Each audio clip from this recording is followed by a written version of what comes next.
Pendant que je résumais donc grossièrement votre merveilleux résumé, nous avons vu que les acteurs ont changé de place.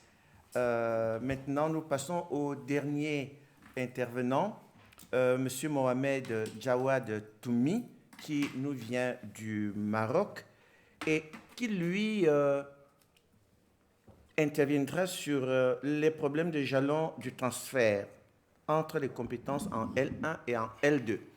Nous constatons effectivement que ici, les différents intervenants ont insisté sur les problèmes de transfert, ce qui signifie quand même que cela pose un réel problème. C'est sûr que Toumi va nous apporter beaucoup de réponses. Vous avez la parole. Merci, Monsieur le Président.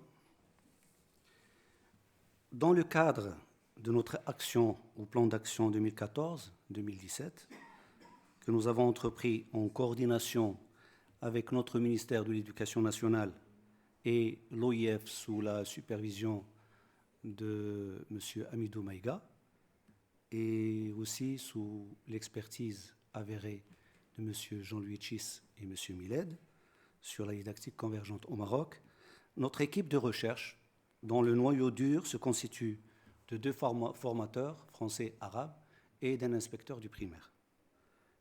Nous avons tenu, à ce propos, à présenter les résultats de notre recherche en décès, qui s'inscrit, soulignons-le, dans une optique globale et intégratrice. C'est ce que je vais essayer de montrer tout à l'heure.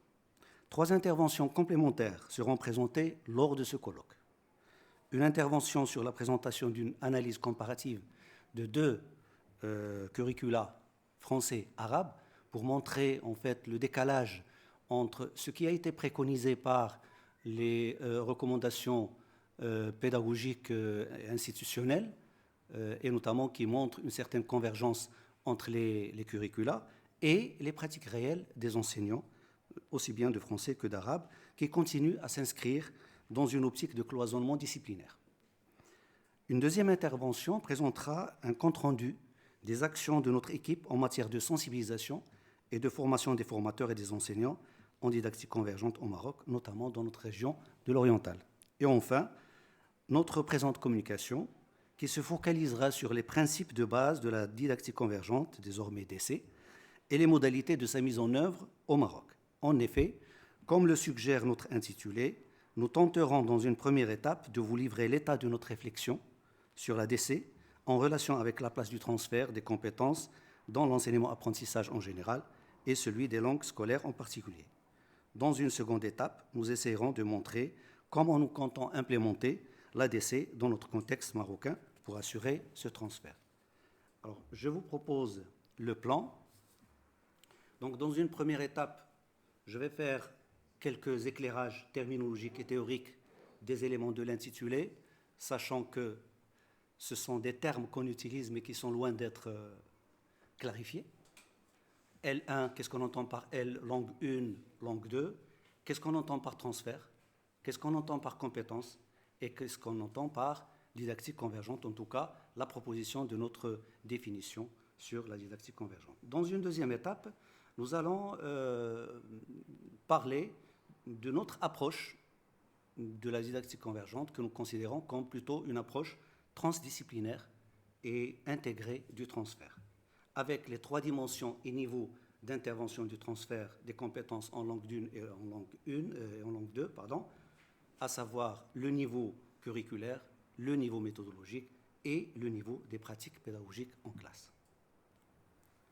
Alors, concernant cette question des langues 1, des langues 2, malheureusement, je ne vais pas pouvoir m'étaler sur cette question des statuts, des fonctions, des rôles que jouent les différentes langues en présence dans notre pays. Je vais juste, à travers ce tableau, je vais juste mettre l'accent sur ce rapport de clivage, qui a été d'ailleurs souligné tout à l'heure, entre la langue 1, c'est-à-dire la langue arabe, et la langue française. Quand on parle de langue 1, langue 2, il s'agit pour nous plutôt de langue scolaire. De langue scolaire. Et donc, ce sont des langues scolaires dominantes, l'arabe classique et le français, et bien sûr, dont le rapport est un rapport clivé, un rapport de clivage. Mais je voudrais juste souligner, disons, une réalité qui existe dans notre pays, notamment en ce qui concerne la question des langues d'enseignement et des langues enseignées. Vous allez remarquer que l'arabe, elle est en même temps langue enseignée et une langue d'enseignement, dans tous les cycles confondus, sauf pour les matières techniques et scientifiques, alors que pour la langue française, elle est aussi une langue enseignée et une langue d'enseignement, notamment pour les matières techniques scientifiques, voire même pour les filières juridiques de droit.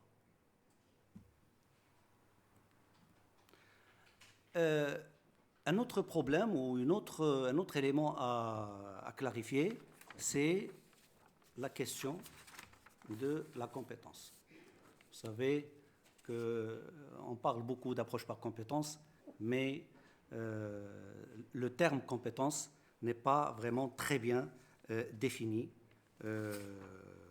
par beaucoup de personnes.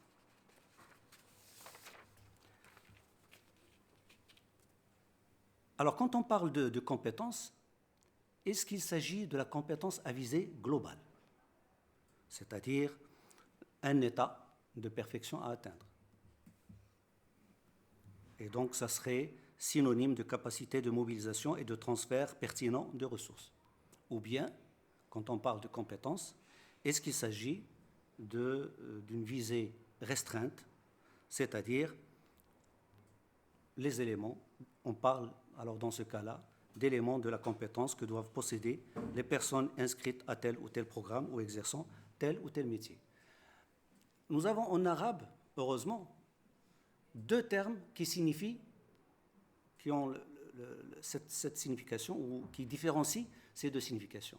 En arabe, on dit al-kifaya pour signifier la compétence à visée restreinte, et on dit al-kafa'a pour signifier la compétence à visée globale. Ou alors, est-ce qu'on parle de compétence en tant que potentialité éprouvée dans la vie réelle? Ou alors, est-ce qu'on parle de compétence en tant que possibilité de réussite, c'est-à-dire dans une situation scolaire? Et pour moi, je considère que tant qu'on s'inscrit dans une atmosphère, dans un climat scolaire, on ne peut pas parler de compétence. On peut plutôt parler de capacité. La compétence, pour moi, c'est quelque chose qui ne peut se réaliser que lorsqu'on lui confère une réalité de l'authenticité. Et je vais après expliciter comment est-ce qu'on peut assurer à la classe des situations pour pouvoir développer la compétence. Troisième type de difficulté ou d'ambiguïté, c'est est-ce qu'il s'agit de la compétence à caractère indépendant et cloisonné, et là on va parler de compétences disciplinaires, ou alors est-ce qu'on va parler de compétences plutôt transdisciplinaires, c'est-à-dire des compétences intégrées. Voilà donc déjà une première problématique liée à la question de la compétence. Deuxième ambiguïté, mais avant ça, je vais essayer de définir ce qu'on entend par compétence à partir de cette présentation des ambiguïtés. Pour nous, le terme compétence peut être défini comme la capacité à transférer de manière judicieuse et fonctionnelle les ressources adéquates pour résoudre une situation complexe et réelle, et donc dans un contexte scolaire ou un contexte de vie. Voilà donc notre proposition de la compétence. Concernant le deuxième terme qui est utilisé dans l'intitulé de notre intervention, nous avons le transfert. Là encore, le terme transfert est loin d'être clair. Déjà, nous avons un certain nombre de chercheurs qui ont travaillé sur la définition, et là je vous propose, disons, une définition qui émane probablement de l'étymologie. Transfert, trans, c'est d'un côté à l'autre, et ferrer, c'est porter, transporter. Et donc je retiens une définition de Tardif qui dit il s'agit d'un transport, le transfert, il s'agit d'un transport d'apprentissage d'une situation source à une situation cible. Mais là non plus, on n'est pas sorti de l'auberge, puisque même cette définition, elle se prête à confusion. Alors justement, ce transfert des apprentissages vise-t-il l'acquisition d'une connaissance, dans son sens restreint, ou bien s'agit-il de l'acquisition plutôt d'une compétence? Mais là encore, si on parle de compétence au lieu de connaissance, est-ce qu'il s'agit de la compétence spécifique à une discipline, donc disciplinaire, ou alors est-ce qu'il s'agit d'une compétence plutôt transversale? Deuxième type de difficulté, ce transport d'apprentissage doit-il s'effectuer dans de simples activités d'application? Autrement dit, est-ce que pour nous, il suffit d'appliquer des exercices, de faire des exercices d'application pour dire qu'on fait du transfert? Ou alors, est-ce que le transfert doit plutôt se réaliser dans une situation de résolution de problèmes inédites et authentiques? Troisième type de difficulté, ces situations sources et cibles doivent-elles s'inscrire dans une optique disciplinaire ou bien doivent-elles plutôt s'inscrire dans une optique transdisciplinaire? Et donc, à partir de là, nous pouvons proposer une définition opératoire qui pourrait tenir compte de tous ces éléments-là. Alors pour nous, le terme transfert peut être défini comme la capacité à mobiliser de manière judicieuse et fonctionnelle une compétence. Alors on pourrait définir une compétence comme un ensemble de ressources plus un savoir-agir, acquise dans un contexte particulier, en l'occurrence une autre discipline, dans un nouveau contexte propre à la discipline enseignée.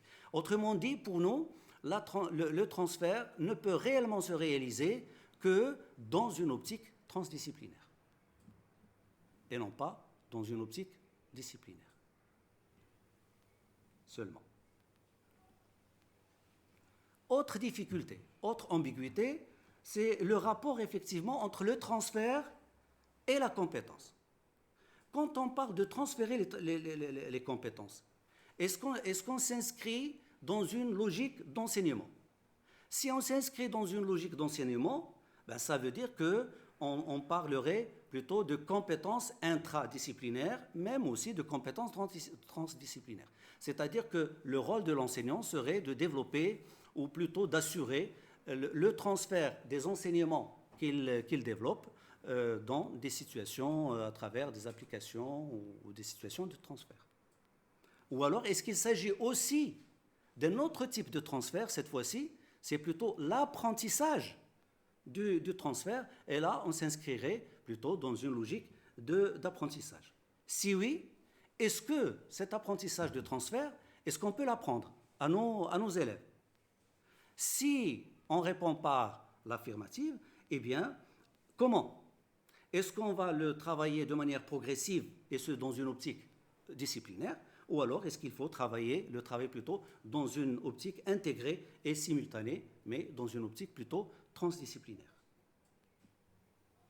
Et donc, nous considérons qu'il faudrait prévoir ou travailler, disons, le transfert et la compétence plutôt dans une optique, dans un rapport dynamique. Alors, ce rapport dynamique, ça veut dire quoi? Ça veut dire que la compétence et le transfert seraient les deux revers d'une même médaille. Quand on parle de compétence, on ne peut pas ne pas parler de transfert. Quand on parle de transfert, on ne peut pas ne pas parler de la compétence. Comme il n'y a pas de compétence sans capacité de transfert, on peut dire qu'il ne peut y avoir de transfert de compétences sans apprentissage de la capacité de transfert. Et donc, c'est là un peu notre vision des choses. Et donc, à partir de là, nous considérons que la didactique convergente, c'est une approche qui devrait normalement travailler les deux à la fois. Travailler le transfert des compétences, mais aussi travailler l'apprentissage du transfert des compétences. Alors, comment la didactique peut-elle contribuer à développer ce rapport dynamique ou dialectique? Eh bien, pour nous, d'abord, nous allons proposer une définition opératoire de l'ADC, de la didactique convergente, et puis nous considérons qu'il faudrait approcher cette question d'une manière intégrée, d'une manière globale, d'une manière systémique. C'est-à-dire qu'il ne faut pas se contenter uniquement du niveau linguistique, ou voire même du niveau ou de la dimension langagière, mais il faut aller au-delà pour toucher aussi le niveau curriculaire. Alors pour la définition que nous proposons personnellement à la didactique convergente.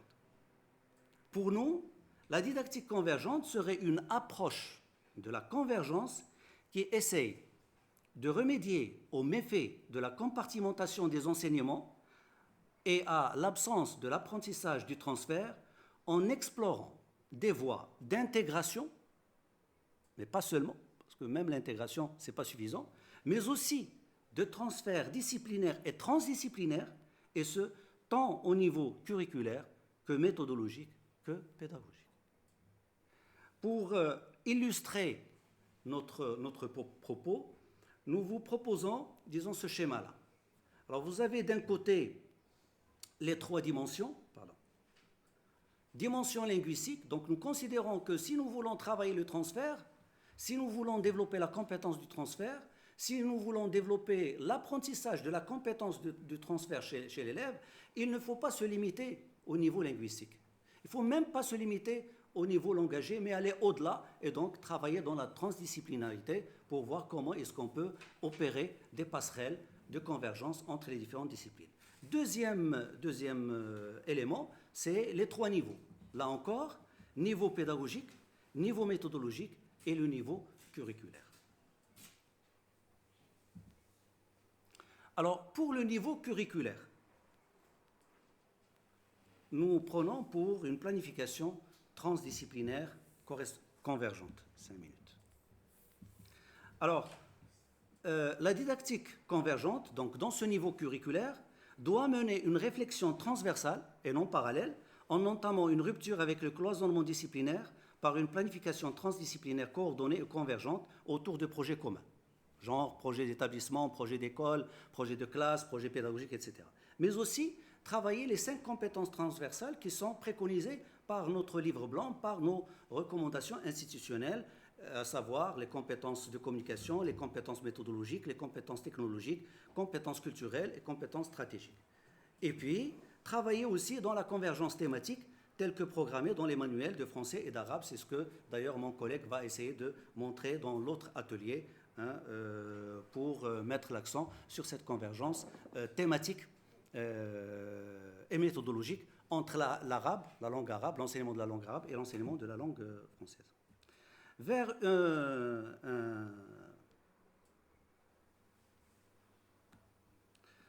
le deuxième niveau serait... Pardon, il y a là un petit problème. Là, ça me dérange. Alors, vers une méthodologie de transfert transdisciplinaire. Le but étant d'aménager des passerelles méthodologiques entre les curricula pour faciliter à la fois le transfert des apprentissages et l'apprentissage du transfert dans toutes les disciplines en général et dans les 4 domaines d'enseignement, apprentissage et langue. Voici un modèle que je vous propose personnellement. Ça vaut ce que ça vaut. Parce que j'ai lu dans la littérature didactique concernant cette question de la contextualisation, décontextualisation, recontextualisation, il me semble que ce qui a été fait était restreint, était limité au niveau disciplinaire. Je considère qu'il faudrait aller au-delà, vers le niveau plutôt transdisciplinaire. Et donc pour aller vers le niveau transdisciplinaire et travailler à la fois l'apprentissage de la compétence de transfert et le transfert des compétences, on peut suivre les 3 démarches, la méthodologie, les 3 étapes. Première étape qui serait la phase de contextualisation, et donc dont l'objectif serait la finalisation, montrer à l'élève le quoi, lui montrer le pourquoi du quoi, mais aussi lui montrer le comment et le quand il peut le transférer dans une première phase. C'est-à-dire qu'à l'intérieur, au sein de la même classe, de la même séance, on peut passer en revue ces 3 phases. La deuxième phase serait une phase de décontextualisation, c'est-à-dire essayer d'amener les élèves à mobiliser leur préconnaissance, par exemple en arabe. Si j'enseigne en français, les interroger sur ce qu'ils savent déjà en langue arabe sur cette question. Et personnellement, j'ai effectué une expérience en lecture, par exemple, parce que malheureusement, nos élèves ont cette phobie devant le texte en français. Ils pensent que comme ils n'ont pas de compétences linguistiques en français, ils sont incapables de comprendre un texte. Alors que c'est faux. Et donc l'idée, c'est de les amener justement à savoir transférer ce qu'ils savent déjà en arabe, notamment en lecture, mais aussi en écriture.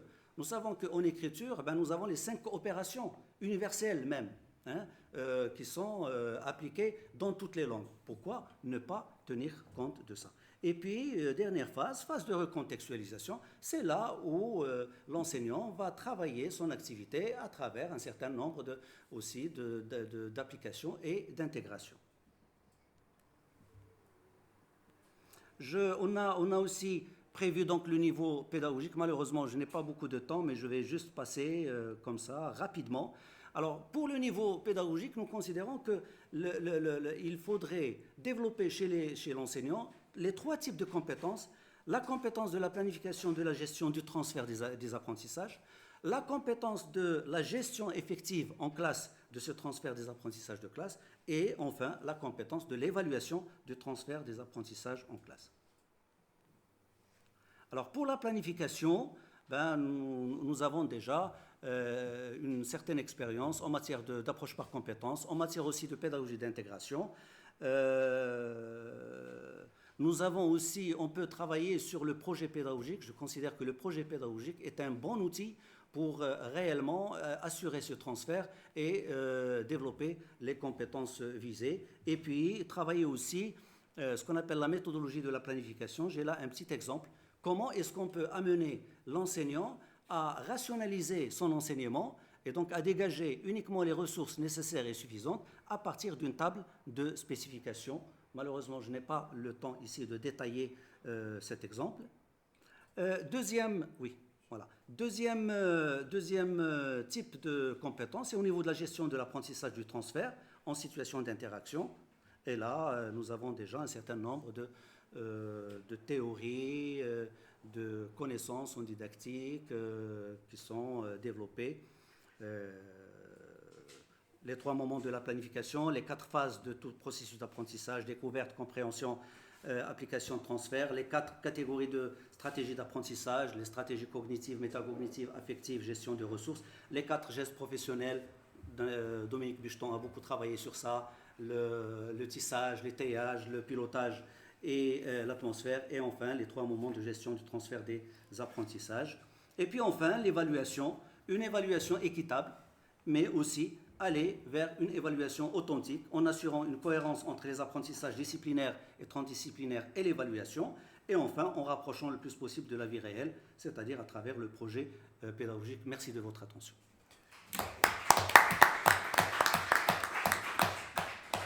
Bien, merci beaucoup mon cher ami Toumi.